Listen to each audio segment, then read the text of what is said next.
Hello, and welcome back to Bimbler's Ironman Challenge, where a decidedly average gamer tries to make Albion Online even harder than it really should. Okay, so in the last video, I spoke a little bit about setting some goals for myself and what I wanted to achieve on my Ironman character in the near future, and sort of gave myself some goals that I wanted to achieve before the end of the month. And I set about doing these, but then it didn't take me long before I realised, you know what, this isn't working for me, setting goals, because what ended up happening is all I was doing, one of my goals was to get my one-handed dagger to 100.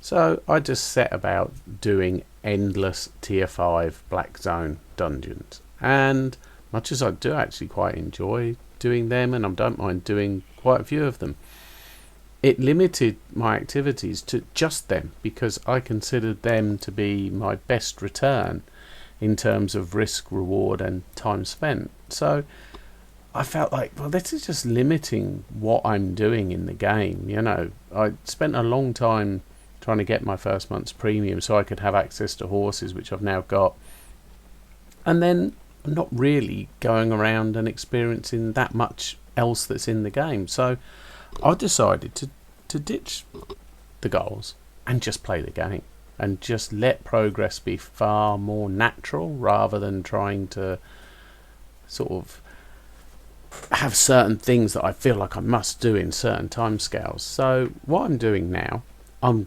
going out into the roads of Avalon quite a lot. I'm quite enjoying that. The thing is, what I've noticed with the roads is they're very the rewards are very good, but the ganking is also very strong. There's a lot of people out there that are out there just to gank, which is a little bit difficult when you're on your own. The roads aren't actually there for solo players, but I think for gathering they're pretty good, because when you come across any resources, quite often they'll be full stacks and you can soon gather quite a lot of stuff. So for that, you know, where I wasn't doing that, I am now, so that's a change. Also, Albion's a PvP game, I mean, and to be playing it in a way that is trying to avoid PvP at all times just feels a bit strange. And I enjoy PvP, although I'm not that good at it. So I decided that another thing I would do is do far more corrupted dungeons. The reason I decided on corrupted dungeons for the mainstay of my PvP within the game was, in Albion, a lot of the content is not geared towards solo players, and as an Ironman I am playing exclusively on my own. The only solo really that you experience is when you get dove by someone, and you're at such a disadvantage that rarely goes well. But the corrupted dungeons, you're both in there on the same basis. It's 1 versus 1. You both have to design your build both around clearing the dungeon and being able to take on the enemy player also. So it's far more even in that way. So that was the reason I decided I could do this and hopefully have some fun doing it. Okay, so onto the corrupted dungeons now, and I'll give you a little bit of a spoiler. Didn't go that well. I did okay, had some kills, but I lost more than I won. But I won't go into too much detail about that yet. I'll just show you some of the footage, and this is our first battle, and the first mistake we make is we don't inspect him, so we don't know exactly what we're facing. We do win, as you can see. We kill the fella, and that's really pleasing. First battle, feel good. But we did make that mistake in not inspecting. That's something I have to get into the habit of doing.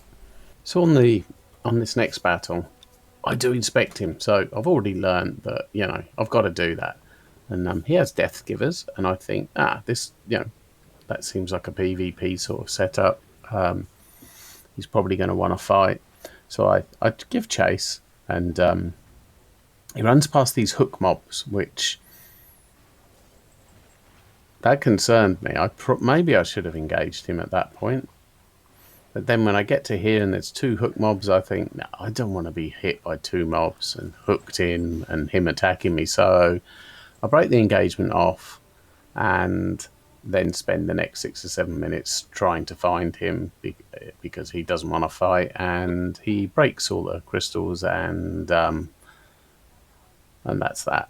Which is, it's a little bit frustrating, but that's all part of Corrupted Dungeons. He's perfectly entitled to do that.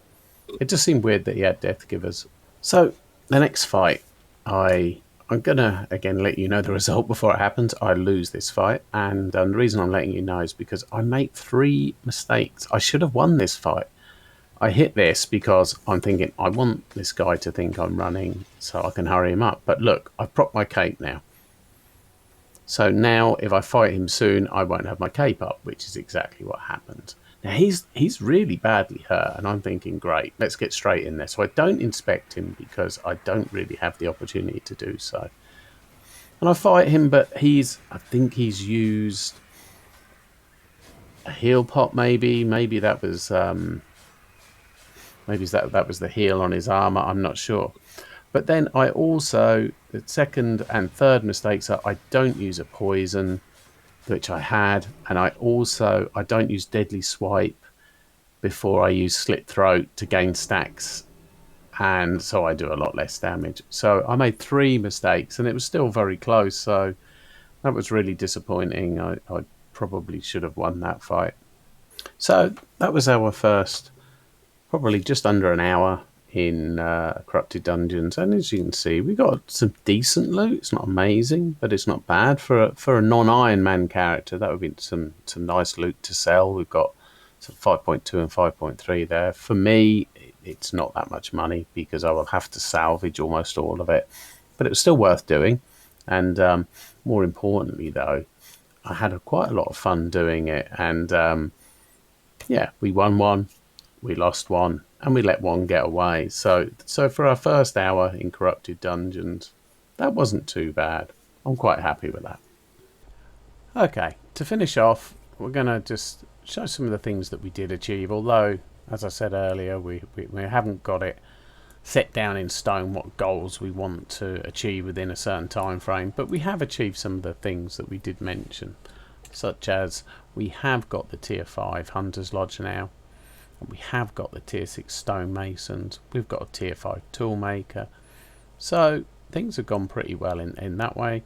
Also, we can make Tier 5 daggers, which is pretty good. We can make Tier 5 leather armor, leather jackets, which is also pretty good. The other thing that I've done is on my personal island,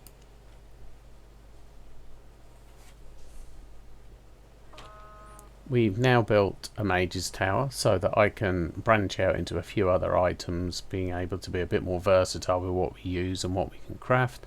But also I've built a herb garden. I've expanded the island so that I can do that. Because one of the things I noticed in the Corrupted Dungeons was I'm going to need either heal potions or poisons. And the only poisons I had were some that I got from a PvP kill a little while back. And they're running out very quickly, so we're going to need a lot more of them. So I've invested in doing that, and well, that's about the state of play for everything for this video. I hope you enjoyed it. If you did, please either bung us a like or subscribe, which would be even better, and I hope to see you soon. Bye.